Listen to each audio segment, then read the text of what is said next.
Sorry guys, it cut off. So this is, I guess we'll do part 1 and part 2. So this is part 2. I was going through with the paints. I was doing the eatery paints. So I'm going to use white apple barrel. Shake it good. Sorry about that, guys.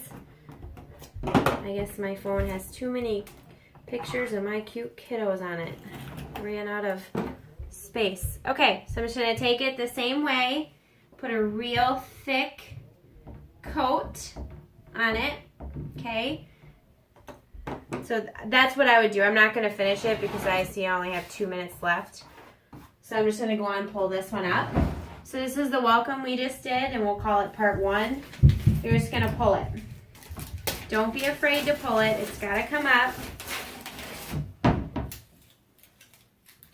Just kind of yank it off of there. Sometimes it comes off in pieces. Sometimes it comes off once, all at once. Okay, and then you'll see that there's still some stencil in here. This one isn't too bad because it's just got one with a middle. So you're just going to come in here and you're just going to tweeze them out. And that's it. Look at that.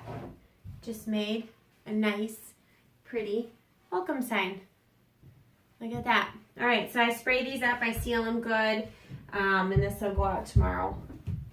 So whoever's order this is, it's almost done. Coming to you. All right, guys, if you have any questions, leave them in the comments. Again, I had to split it part 1 and part 2 because the first one cut off. If you have any questions, be sure you watch part 1 before this one to see how we got to this stage. And that's all I have. Like and subscribe for more of our tutorials.